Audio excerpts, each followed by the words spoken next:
I'm going to keep saying this to you because this is my most important takeaway for you guys. And I promise you, this is not said enough anywhere. It's not said enough anywhere. Because everybody, like Jordan's in the world of science, he'll be the first one to tell you that they're like this when they look at things. They're looking at things at the small, and they're so far into it that they forget about this. That it's all about context and intention, right? So when we exercise, let me give you an example here. What are some of the things that happen in your biochemistry when you exercise? Give me some things that occur. So you sweat. Keep going. Heart rate. Heart rate goes up. So you sweat, your heart rate goes up. Your blood pressure goes up. What else? Good hormones get released. Okay. So I'm wondering, is it serotonin? Is it dopamine? Okay. And I'm wondering, do they have a relationship? Like what's... They do. We're going to talk about it. We're definitely going to talk about it. What else? What else goes up? Jules. Okay. Okay, good. There's an increase in oxygen. But when heart rate goes up, when blood pressure goes up, when you sweat, I thought that was bad for you. I thought high blood pressure was bad. I thought higher heart rate was bad. I thought increased heat was bad. I thought sweating was bad. I thought, right, these are all things that map onto anxiety and things. Well, wait a minute. We're talking about context and intention. And when we move with intention under a certain context, we also upregulate other hormones, which Jim just said. So it's not just about your heart rate. It's not just about your blood pressure. It's about what hormones are also being released in context to these things. And a lot of this conversation is going to revolve around everybody understanding this very, very well. That it's about context of what hormones are being released and when. Okay? So other ideas about, exercise. What other things do you think will help regulate dopamine and serotonin? So I want to say, when you're working out in the context of this is good for me, certain things start to happen. You start to think a different way. Thoughts. Okay, so we have exercise. Now watch this. So you could have positive or negative thoughts about what you're doing, and exactly. You have to choose the right one for it to be even better. Watch. So if we're talking about thoughts, this is the most underrated thing in human experience. Is thought. Can I say that I would argue it's the number one problem? It's the number one problem. Watch this. So let's go back to dopamine, because I want to try to frame things into dopamine, since that's the hormone of the day. If you tend toward low dopamine, you tend to be more of an addictive behavior. So give me something that somebody can be addicted to that's bad. Jules. Sugar. Watch this. Where does the act of going to get sugar start? With your thought, with a thought. Similarly, an alcoholic, a gambler, a sugar junkie, whatever you want to call it, it starts with the thought of getting that thing. And guess what? Here's the craziest thing. Dopamine does not raise when you do it. It raises in anticipation of it. Anticipation of it is a what? It's a thought, baby. If you're telling me that your thoughts don't matter more than almost anything, you're wrong. So if you go into a workout saying, oh man, I can't wait to get there. Exactly. Or, oh, this sucks. We just talked about this. We were just talking about this. It's exactly right. We're going to get there. It's exactly right. It's about intention, context, thoughts. These things matter. And again, when we talk about what to do and how to do it, so when we get to the how, I'm going to show you very specific things. But if we don't understand this sort of preamble first, you're not going to get it. It's really important that we understand intention, context, thoughts, and how these things are mitigated. So, thoughts. Give me something else that would raise or lower dopamine or affect dopamine. Jules. How much you sleep and when you sleep and wake up. Sleep. Okay. We talked about a sweet spot for sleep. You don't want less than 7. Less than 7, bad. More than 9. So we don't want less than 7, and we don't want much more than 9. Okay? That matters. Somebody else. Food. Food. So let me give you just a side thing here. When it comes to food, now, so go ahead, expand a little bit. What do you mean by food? Any food? No, I would say bad food. Okay, bad foods. So high sugar, especially. Okay. Unnecessary calories, carbs. Right. We talked a lot about mitochondrial dysfunction in past seminars, but generally speaking, it's an energy flux problem, right? If we're putting in way too much food, too much energy all of the time and not expending enough energy, this is one way that mitochondria can become dysfunctional. It's one way. There are other ways, but so we can talk about it in terms of that. Now, here's the other thing. You know, I'll make this a very strong argument when we talk about insulin and balanced blood sugar. Okay, you've heard us talk about intermittent fasting and things of this nature, which is the buzz of the day. And this is my problem, okay? This is my problem when things are clickbait phenomenon on Twitter and all these things. Okay? Because the average person is healthy or unhealthy in America. Yeah, terribly unhealthy. It's estimated now that about 80% of people, 80% are type 2 diabetic and don't know it. Okay, meaning that this insulin and blood sugar are whacked. And many people say, and doctors are saying, that this is a conservative estimate. So the average person is absolutely unhealthy. What do you think would happen if you had somebody who's unhealthy, clickbaits this, oh, intermittent fasting, this is what I'm going to do, and they start to fast? I will argue, and I'm sure Jordan can get into all the chemical pathways about why this would make the person worse. There's a reason why we don't talk about intermittent fasting until week 6 of the UTC. We don't talk about intermittent fasting until week 6. Why? Because fasting is for healthy people, not for unhealthy people. And a lot of it has to do with what's going to happen to dopamine. So again, you're right, food matters. But when to eat, where to eat, depending on how healthy you are, also matters. So when you put in certain strategies, and depending on who you are and what's going on with you, really, really matter. And this is why and how we try to dial people into this bullseye depending on where you are, right? There's lots of strategies. When to use them matters. Give me a couple other things about dopamine. Human connection, relationships. Absolutely. Relationships is huge. Relationships, connection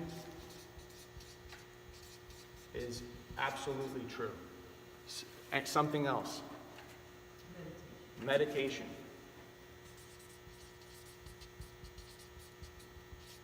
And what's one way to meditate to what's one thing we could focus on?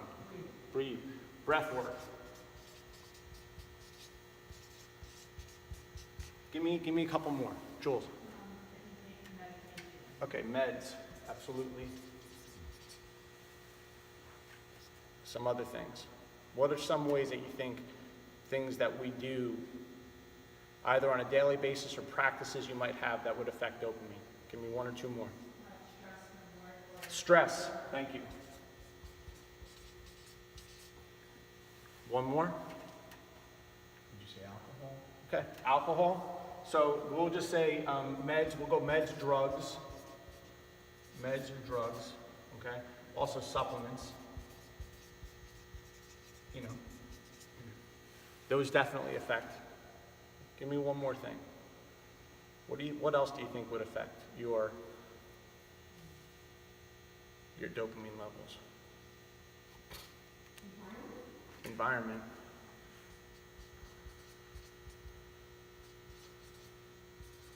Okay. There's other things, okay? There's things like whether or not you're outside, so your light, you know. Vitamin D. Yeah, Exactly, these things.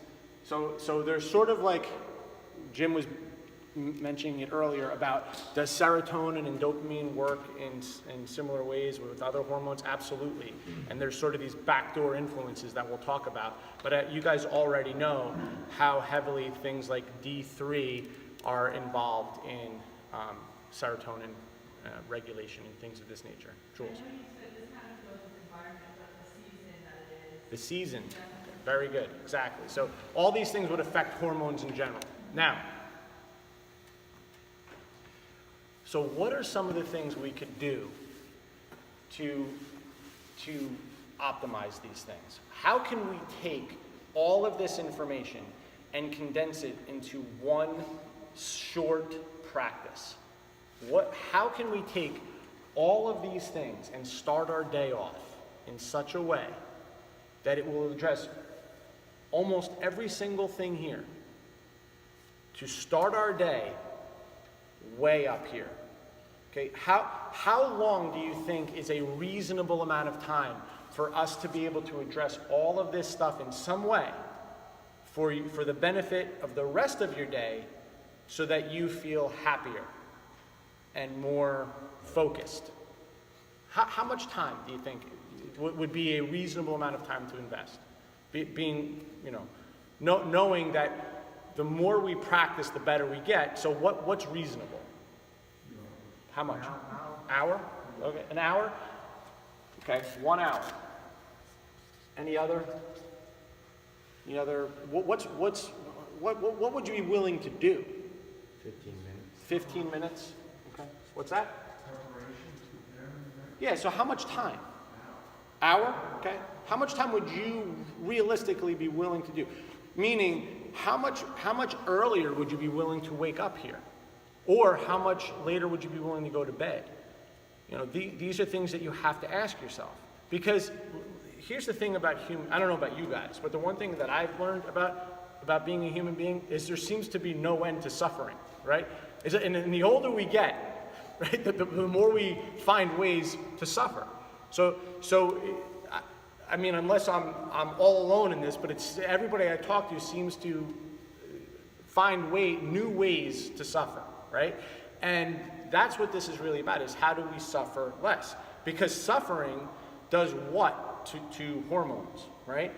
Good or bad things, right? And this is a state we're in all the time, and it's often through no free will of your own, right? You literally have circumstance, your genes, okay? They're your genes, it's your environment, you have no choice but to be in very particular scenarios, right?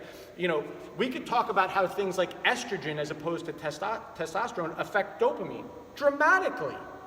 They affect them dramatically, right? So it's not your choice to be a woman as opposed to a man. It's not your choice to be born into a certain social economic status as opposed to another. These are all things that we don't have control over. But what you do have control over, here's what I'm going to argue to you now, are these 15 minutes or hour. This is what you've got. This is my stomping of the feet through the 100-page book that I wrote. Me going through all of this shit, all of the problems that you have with free will and what you think you have control over. Okay, I argue continuously and go into the biology of it very specifically. My whole point is not to make you feel like you have no control. My whole point is to get you to recognize how important this is right here, baby. This right here is almost all you've got.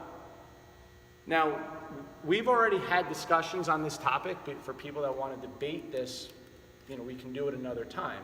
But I assure you that most of your actions, most of your decisions are based on your neurochemistry in that moment, which has to do with what happened 10 seconds ago, which has to happen, how much sleep you got last night, with when the last time you ate, with who your parents are, with whether or not they beat you as a child, with who your grandparents were there fourth generation starvation, before then, which mapped onto certain genetic SNPs that you have. It goes back that far in terms of what you're doing right now. It really does.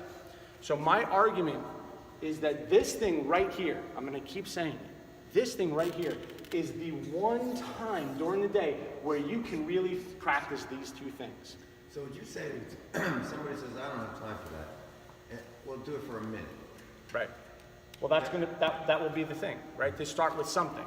It's always start with something. Now, I will make a further argument here. That, and this is not an argument, you guys will all agree with this, I think. That, would you agree that if you do this, I don't care if it's 15 minutes or an hour, but I think a reasonable amount of time is 30 minutes. I think that's more than reasonable to optimize the one thing that I'm saying you've got as a human being. The one time to really explore what it means to be human is it can be done in 30 minutes a day. I think that that's reasonable. But what you will start to see is that things like this, where are we? Right there, exercise. Does everybody now see that this could now be essentially your meditation? That how you use your energy, your focus, can now be mapped onto things like exercise. Things like, wait a minute, relationships. How much attention am I putting into the person that's sitting right in front of me? Hold on, my meditation practice. Hold on, am I really paying attention to the food that I'm eating? Wait a minute, I'm about to go to sleep. Am I really paying attention to how I get ready to sleep? Oh, wait a minute, how am I breathing right now? Hold on, should I be taking those drugs? Should I be taking these meds? Which supplements should I be taking? Hang on a second, what's my environment? Do I need these people in my life? Do I need this food in my house? How much light how much am I getting outside? What should my light be like at nighttime when I'm getting ready for, oh my goodness, it maps onto everything, everybody. It maps onto all of it. So that's what we're going to talk about, is how to get ready for these 15 minutes to this hour. How can we bring in not my beliefs, not my theories, how can we use the one thing we've got today that we didn't have 100 years ago or 1,000 years ago, is we have amazing science. And that's why I really like to have Jordan here, because if you ask him a question, your head's going to go like this, but in a good way, right? He will go through the pathways of exactly how things are happening. Okay, so does everybody agree at this point that this is a reasonable and important thing to do? All right, Jules. I just have a quick question. Yep.